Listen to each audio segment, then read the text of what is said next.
2028ರ ವಿಧಾನಸಭಾ ಚುನಾವಣೆಗೆ ಇನ್ನು 2 ವರ್ಷ ಬಾಕಿ ಇರುವಾಗಲೇ ಹೊಸದುರ್ಗ ಮಾಜಿ ಶಾಸಕ, ಮಾಜಿ ಸಚಿವ ಗೂಳಿಹಟ್ಟಿ ಡಿ. ಶೇಖರ್ ಕಾರ್ಯಕರ್ತರ ಸಭೆ ನಡೆಸಿದರು. ಚಿತ್ರದುರ್ಗ ಜಿಲ್ಲೆ ಹೊಸದುರ್ಗ ತಾಲೂಕಿನ ವಾಣಿವಿಲಾಸ ಸಾಗರ ಹಿನ್ನೀರಿನ ಇಂಡೆದೇವರಹಟ್ಟಿ ಗ್ರಾಮದಲ್ಲಿ ಕಾರ್ಯಕರ್ತರ ಸಭೆ ಉದ್ದೇಶಿಸಿ ಮಾತನಾಡಿದರು. ಪಕ್ಷೇತರವಾಗಿಯಾದರೂ 2028ರ ಚುನಾವಣೆಗೆ ಸ್ಪರ್ಧಿಸುವುದು ಸಿದ್ಧ ಅಂತ ಗೂಳಿಹಟ್ಟಿ ಶೇಖರ್ ಹೇಳಿದ್ದಾರೆ. ತಾಲೂಕಿನ ಅಭಿವೃದ್ಧಿ ಕಾರ್ಯಗಳಿಗೆ ನಾನು ಶಾಸಕನಾದರೆ ತಾಲೂಕಿನ ಮೂಲೆ ಮೂಲೆಯ ಗ್ರಾಮಗಳಿಗೆ ವಿವಿ ಸಾಗರ ನೀರನ್ನು ಹರಿಸಲು ನಾನು ಸಿದ್ಧ. ಈಗಾಗಲೇ ಹಿನ್ನೀರ ಪ್ರದೇಶದ ಜನತೆಗೆ ಕುಡಿಯುವ ನೀರಿನ ಸಮಸ್ಯೆ ಇದ್ದು, ವಿವಿ ಸಾಗರ ಹಿನ್ನೀರಿನಲ್ಲಿ ಸೇತುವೆ ನಿರ್ಮಾಣಕ್ಕೆ ಸುಮಾರು 140 ಕೋಟಿ ರು ವೆಚ್ಚದಲ್ಲಿ ಸೇತುವೆ ನಿರ್ಮಾಣಕ್ಕೆ ಶ್ರಮ ವಹಿಸಿದ್ದು, ಅದಕ್ಕೆ ಹೊಸದುರ್ಗದ ಪಂಡಿತಾರಾಧ್ಯ ಶ್ರೀಗಳ ಹೆಸರಿಡಲಾಗುತ್ತದೆ. ಮುಂಬರುವ ವಿಧಾನಸಭಾ ಚುನಾವಣೆಯಲ್ಲಿ ತಾಲೂಕಿನ ಜನತೆ ನನಗೆ ಆಶೀರ್ವಾದ ಮಾಡಿ. ಅದಕ್ಕೆ ಹೊಸದುರ್ಗದ ಪಂಡಿತಾರಾಧ್ಯ ಶ್ರೀಗಳ ಹೆಸರಿಡಲಾಗುತ್ತದೆ. ಮುಂಬರುವ ವಿಧಾನಸಭಾ ಚುನಾವಣೆಯಲ್ಲಿ ತಾಲೂಕಿನ ಜನತೆ ನನಗೆ ಆಶೀರ್ವಾದ ಮಾಡಿ ಎಂದರು.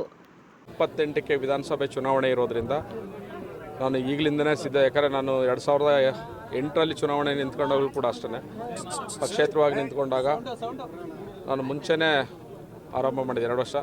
ಹಾಗಾಗಿ ಇನ್ನು 2 ವರ್ಷ ಬಾಕಿ ಇರೋದ್ರಿಂದ ಈಗಲಿಂದನೇ ಚುನಾವಣೆಗೆ ಸಿದ್ಧತೆ 28 ಚುನಾವಣೆಗೆ ಸಿದ್ಧತೆ ಮಾಡ್ಕೊಳ್ತಾ ಇದ್ದೀನಿ.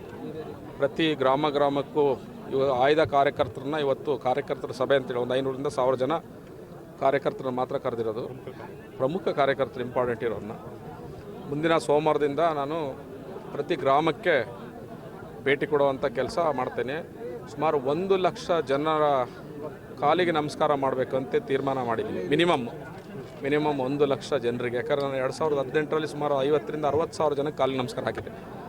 ಹಾಗಾಗಿ ತಾಲೂಕಲ್ಲಿ ಮತ್ತೊಮ್ಮೆ ನನಗೆ ಅವಕಾಶ ಮಾಡಿಕೊಡಿ ಅಂತೇಳಿ ಜನಗಳ ಬಳಿ ನೇರವಾಗಿ ಕೇಳ್ತಾ ಇದ್ದೀನಿ.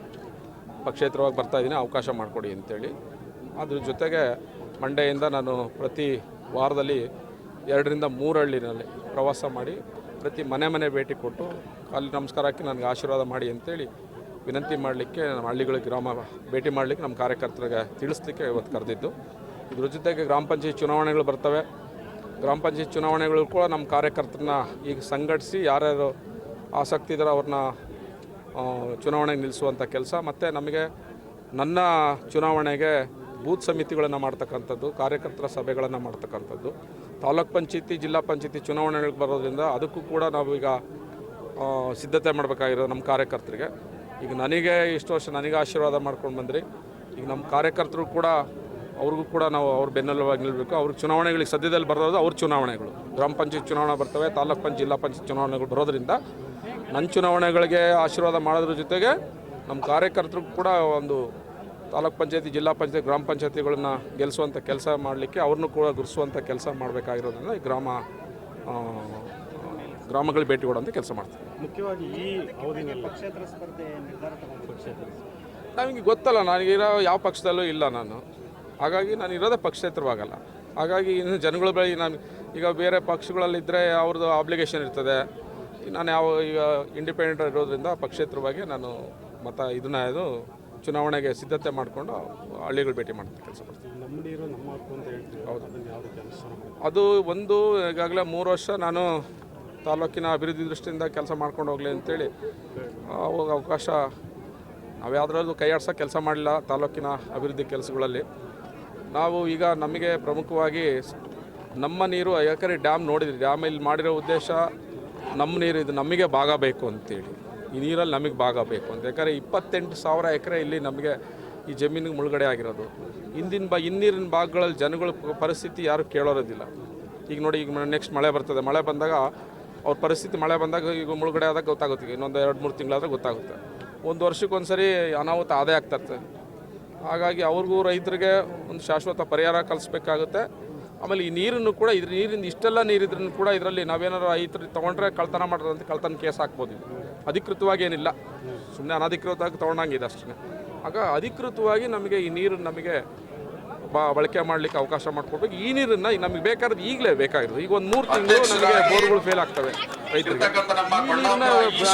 ಮಾಡಿಬಿಟ್ಟು ನಮಗೆ ನೀರನ್ನ ಲಿಫ್ಟ್ ಮಾಡಿ ನಮ್ಮ ಹಳ್ಳಿಗಳು ಕೊಡುವಂಥ ಕೆಲಸ ಈ ಟೈಮಲ್ಲಿ ಮಾಡಬೇಕಾಗುತ್ತೆ. ಅದಕ್ಕೆ ಅದಕ್ಕೆ ನಾನು ಬಂದರೆ ಅದನ್ನು ನೆಕ್ಸ್ಟ್ ನಾನು ಅವಕಾಶ ಮಾಡಿಕೊಟ್ಟು ಅದನ್ನು ಮಾಡ್ಕೊಡ್ತೀನಿ ಅಂತ ಹೇಳಿದ್ದೀನಿ. ಈ ನೀರನ್ನು ಪ್ರತಿ ಮೂಲೆಗಳು ನಮ್ಮ ಬ್ಯಾಕ್ವರ್ಡ್ ನಮ್ಮ ಈ ನೀರಿನ ಪ್ರದೇಶ ರೈತರಿಗೆ 3 ತಿಂಗಳು ಈಗ ಭದ್ರದಲ್ಲೂ ನೀರಿಲ್ಲ. ಭದ್ರಾ ಡ್ಯಾಮಲ್ಲಿ ನೀರಿದೆ, ಈಗ ನೀರಿಲ್ಲ. ಯಾಕಂದ್ರೆ ಪಾಪ ಅಲ್ಲೇ ಮಳೆ ಇಲ್ಲ, ಅಲ್ಲಿ ನೀರಿಲ್ಲ. ಅವಾಗ ನಮ್ಮಲ್ಲಿ ನೀರಿದೆಯಲ್ಲ, ಈ ನೀರು ನಮಗೆ ಕೊಡಬೇಕು. ನಮ್ಗೆ 3 ತಿಂಗಳು ಬೇಕಾದ್ರೆ ಆಮೇಲೆ ಏನು ಬೇಕಾಗಿಲ್ಲ. ಮಳೆ ಬಂದಾಗ ನೀರು ಕೊಟ್ಟರೆ ಏನು ಪ್ರಯೋಜನ ನಮಗೆ? ಹಾಗಾಗಿ ಈಗ ಬೇಕಾಗುತ್ತೆ, ಇಂಥ ಟೈಮಲ್ಲಿ ನಮ್ಗೆ ಅವಕಾಶ ಬೇಕಾಗುತ್ತೆ. ಅದಕ್ಕೆ ಶಾಶ್ವತ ಪರಿಹಾರ ಕಲ್ಪಿಸುವಂಥ ಕೆಲಸ ಮಾಡಬೇಕಾಗುತ್ತೆ. ಅದಕ್ಕೆ ನಾವು ನಮ್ಮ ನೀರು ನಮ್ಮ ಹಕ್ಕು ಅಂತೇಳಿ ಜಾಗೃತಿಯನ್ನು ಮೂಡಿಸ್ಲಿಕ್ಕೆ ಅದೊಂದು ಹೋರಾಟ ಪ್ರಾರಂಭ ಮಾಡಿದ್ವಿ. ನಮ್ಮ ನವರೈತ ಸೇನೆಯವರು ಮನವಿ ಕೊಟ್ಟಿದ್ದಾರೆ. ಅವ್ರ ಜೊತೆಗಳು ರೈತ ಘಟಕಗಳಿಗೂ ಕೂಡ ಮಾಡಿಕೊಂಡು ನೀರಿನ ಪರವಾಗಿ ನಮ್ಮ ಇದು ಮುಂಚೆ ಡ್ಯಾಮ್ ನಮ್ಮದೇ ಅಂತೇಳಿ ನಾವು ಪ್ರೂವ್ ಮಾಡಿದ್ವಿ. ಇಷ್ಟು ದಿನ ಎಲ್ಲ ನಮ್ಮ ಜಿಲ್ಲೆದ್ರೆ ನಮಗೆ ಹಿರಿಯೂರು ನಮ್ಮದೇ ಎಲ್ಲ ನಮ್ಮದೇ. ಇದು ಹೊಸದುರ್ಗ ತಾಲೂಕಲ್ಲಿ ಇದೆ ಅಂತ ಯಾರಿಗೂ ಗೊತ್ತಿಲ್ಲ. ಈ ಹೊಸದುರ್ಗ ತಾಲೂಕಲ್ಲಿ ಇದೆ ಅಂತ ಗೊತ್ತಿರಲಿಲ್ಲ ಡ್ಯಾಮು. ಈಗ ನಾವು ಪ್ರೂವ್ ಮಾಡಿದ್ವಿ. ಇದು ಹೊಸದುರ್ಗ ಹಿರಿಯೂರು ವಾಣಿ ವಿಲಾಸ ಜಲಾಶಯ ಅಲ್ಲ, ಇದು ಹೊಸದುರ್ಗ ವಾಣಿ ವಿಲಾಸ ಜಲಾಶಯ ಅಂತೇಳಿ ಈಗ ನಾವು ಅದನ್ನು ಪ್ರೂವ್ ಮಾಡಿದ್ವಿ. ಹಾಗಾಗಿ ನೀರು ಕೂಡ ನಮ್ಗೆ ಬೇಕು ಅಂತ ಹೋರಾಟ ಪ್ರಾರಂಭ ಮಾಡ್ಕೊಂಡು ಅದನ್ನು ಕೂಡ ಕೈಗೊಳ್ತಾರೆ ರೈತರು.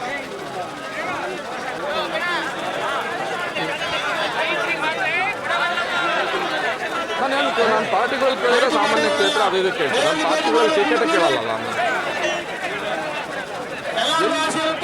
ನನಗೆ ಸಾಮಾಜಿಕ ನ್ಯಾಯ ಅಂತ ಹೇಳಿದ್ರೆ ನಾನು ಪಕ್ಷಗಳಲ್ಲಿ ಕೇಳಿದ್ರೆ ಸಾಮಾಜಿಕ ನ್ಯಾಯ ಅಂತ ನಾನು ಬರೋದು ಇಂಡಿಪೆಂಡೆಂಟ್ ಅಲ್ಲ. ನನಗೆ ಯಾರು ಬಿ ಫಾರ್ಮ್ ಯಾರು ಕೊಡೋದು, ಬಿ ಫಾರ್ಮ್ ಮೇಲೆ ಕೇಳೋದಿಲ್ಲ. ಅವ್ರಾಗ ಕರೆದ್ರೆ ಹೋಗ್ತೀವಿ, ಕರೆದು ಹೋಗಂಗಿರ್ತೀವಿ. ನಾನು ಎಲ್ಲಿ ಹೋಗಿಲ್ಲ, ಅವ್ರಾಗ ಅವ್ರು ಕರೆದ್ರೆ ಹೋಗ್ತೀವಿ. ಅವಶ್ಯಕತೆ ಇದ್ದು ಕರೆದು ನಾನಿಲ್ಲಿ ಜನಗಳ ಮುಂದೆ ಹೋಗ್ತೀನಿ ಓಟ್ ಹಾಕಿ ಹೇಳ್ತೀನಿ. ಈಗ ಗೆದ್ದಿದ್ದು ಪಕ್ಷೇತರ, ನಾನು ಪಕ್ಷೇತರವಾಗಿ ಕೇಳ್ತೀನಿ. ನೆಕ್ಸ್ಟ್ ಯಾರು ಟಿಕೆಟ್ ಕೊಡ್ತೀವಿ ಬಾಪ ಅಂತೇಳಿ ಹೋಗ್ತೀವಿ. ನಾವೇನು ಸಾಕ್ಷಿಯನ್ನೆಲ್ಲ ಹೋಗ್ತೀವಿ. ನಾನು ಹೇಳಿದ್ನಲ್ಲ, ಈ ಪಕ್ಷೇತರವಾಗಿ ಹೋಗ್ತೀನಿ, ಪಕ್ಷೇತರವಾಗಿ ಹೋಗ್ತೀನಿ ಸಂಘಟನೆ ಮಾಡಿಕೊಂಡು. ಕೊನೆ ಮೂಮೆಂಟ್ ಯಾವ್ದಾರ ಪಕ್ಷದವ್ರು ಕರೆದ್ರೆ ಹೋಗ್ತೀನಿ. ಈಗೇನು ಹೋಗಲ್ಲ. ಈಗ ನಾವಿಲ್ಲ ಓಡಾಡ್ತಾ ಇಲ್ಲ. ಅವ್ರಿಗೆಲ್ಲ ಮೂಮೆಂಟ್ ಬಂದರೆ ಅವರಾಗ ಅವರೇ ಬರ್ತಾರೆ. ಯಾರ ಪಕ್ಷದವ್ರು ಬರಲಿಲ್ಲ ಅಂದರೆ ಏನು ಚಿಂತೆ ಏನಿಲ್ಲ. ಆಮೇಲೆ ಕೊನೆಗೆ ಗೆದ್ಮೇಲೆ ಅಂತ ಬರಬೇಕಾ, ಒಂದೊಂದು ಸೀಟು ಕೂಡ ಇಂಪಾರ್ಟೆಂಟ್. ಈಗ ಒಂದೊಂದು ಸೀಟ್ ಕೂಡ ನಾವು ಅದು ಪ್ರೂವ್ ಮಾಡಿದ್ವಲ್ಲ, ಇಡೀ ದೇಶದಲ್ಲೇ ಪ್ರೂವ್ ಮಾಡಿದ್ವಿ. ಪಕ್ಷೇತರವಾಗಿ ಒಂದು ಸೀಟ್ ನಾವು ಗೆದ್ದಿದ್ದಕ್ಕೆ 2008 ಪ್ರೂವ್ ಮಾಡಿದ್ವಿ. ಹಾಗಾಗಿ ಅವಾಗಾದ್ರೂ ಹೋಗಲೇಬೇಕಲ್ಲ. ಭದ್ರಾ ಮೇಲ್ದಂಡೆ ಕೆಲಸ ಕಾಮಗಾರಿ ಆಗ್ತದೆ. ಈಗ ನೀವೇನು ಬರ್ತದೆ, ತೊಂದರೆ ಏನಿಲ್ಲ. ಸ್ವಲ್ಪ ಜಾಗೃತಿಯಾಗಿ ಈ ಸರ್ಕಾರ ಮಾಡ್ತಾ ಇದ್ದಾರೆ. ಇನ್ನೊಂದು ತ್ವರಿತಗತಿಯಲ್ಲಿ ಮಾಡಬೇಕು. ಅದರಿಂದ ಕೆಲಸ ಏನು ಆಗ್ತಾ ಇದೆ. ಸ್ವಲ್ಪ ಬಿಲ್ಗಳು ಅವ್ರು ಯಾರು ಕಾಂಟ್ರಾಕ್ಟ್ ಬಿಲ್ಗಳು ಸ್ವಲ್ಪ ಪೆಂಡಿಂಗ್ ಇರೋದ್ರಿಂದ ಸ್ವಲ್ಪ ಸ್ಲೋ ಇದೆ. ಸರ್ಕಾರವನ್ನು ಒತ್ತಾಯ ಮಾಡ್ತೀವಿ, ಅವ್ರ ಕಾಂಟ್ರಾಕ್ಟ್ಸ್ ಬಿಲ್ ಪೇಮೆಂಟ್ಗಳು ಆದರೆ ಅವ್ರ ಪಾಪ ಫಾಸ್ಟಾಗಿ ಕೆಲಸ ಮಾಡಲಿಕ್ಕೆ ಅವಕಾಶ ಆಗ್ತದೆ. ಅದರ ಮೇಲ್ದಂಡೆಗೆ ಏನು ಕಾಮಗಾರಿ ಪ್ರಗತಿಯಲ್ಲಿ ಇದೆಯಲ್ಲ, ಅವರು ಸ್ವಲ್ಪ ಪೇಮೆಂಟ್ಗಳು ಅವ್ರಿಗೆ ಕಾಂಟ್ರಾಕ್ಟ್ಗಳು ಪೇಮೆಂಟ್ಗಳು ಕೊಟ್ಬಿಟ್ರೆ ಆಟೋಮೆಟಿಕ್ಕಾಗಿ ಅದು ಇನ್ನೂ ಒಂದು 100 ಕಿಲೋಮೀಟರ್ ಸ್ಪೀಡಲ್ಲಿ ಫಾಸ್ಟ್ ಆಗ್ಬಿಡ್ತದೆ. ಹಾಗಾಗಿ ಕೆಲಸ ಮಾಡ್ತಾ ಇದ್ದಾರೆ. ಇನ್ನೊಂದಷ್ಟು ಬೇಗ ಕೊಟ್ಟರೆ ಒಳ್ಳೆಯದು ಅನಿಸುತ್ತೆ. ಕಾರ್ಯಕರ್ತರಿಗೆ ಸಂದೇಶ. ಕಾರ್ಯಕರ್ತರು 2028ಕ್ಕೆ ನಾನು ಮತ್ತೊಮ್ಮೆ MLA ಮಾಡಿ ಇಂಡಿಪೆಂಡೆಂಟಾಗಿ ಬರ್ತೀನಿ, MLA ಮಾಡಿ ಅಂತ ನಾನು ಮನವಿ ಮಾಡ್ತೀನಿ. ಗ್ರಾಮ ಪಂಚಾಯತಿ ನಾನು ಇಲ್ಲಿ ಬಂದಾಗ ನಿಮ್ಮ ಗ್ರಾಮಗಳಿಗೆ ಬಂದಾಗ ನನಗೆ ಪ್ರತಿ ಮನೆಗೆ ಹೋಗಲಿಕ್ಕೆ, ಜನಗಳಿಗೆ ಕಾಲಿಗೆ ನಮಸ್ಕಾರ ಹಾಕಲಿಕ್ಕೆ, ಆಶೀರ್ವಾದ ಬೇಡ್ಕೊಡ್ಲಿಕ್ಕೆ ನನಗೆ ಅವಕಾಶ ಮಾಡಿಕೊಡಿ. ಆಮೇಲೆ ಗ್ರಾಮ ಪಂಚಾಯತಿ ಜಿಲ್ಲಾ ಪಂಚಾಯತಿ ತಾಲೂಕು ಪಂಚಾಯತಿ ಚುನಾವಣೆಗಳು ಮಾಡೋದ್ರಿಂದ ಅದಕ್ಕೂ ಕೂಡ ನಮ್ಮ ಕಾರ್ಯಕರ್ತನ ಗುರುಸುವಂಥ ಕೆಲಸ ಮಾಡಬೇಕು. ಈಗಲಿಂದನೇ ಮಾಡಬೇಕಾಗುತ್ತೆ. ಬೂತ್ ಸಮಿತಿಗಳನ್ನ ಮಾಡಬೇಕಾಗುತ್ತೆ. ಅದಕ್ಕೂ ಕೂಡ ಅವಕಾಶ ಮಾಡಿಕೊಡಿ ಅಂತೇಳಿ ನಾನು ಮನವಿ ಮಾಡ್ತೀನಿ. ಅವರಿಗೆ ಕಾರ್ಯಕರ್ತರಿಗೆ ಒಂದು ಬೆನ್ನೆಲುಬಾಗಿ ನಾನಂತೂ ನಿರಂತರವಾಗಿ ಕಾರ್ಯಕರ್ತರ ಸಂಪರ್ಕದಲ್ಲಿದ್ದೀನಿ.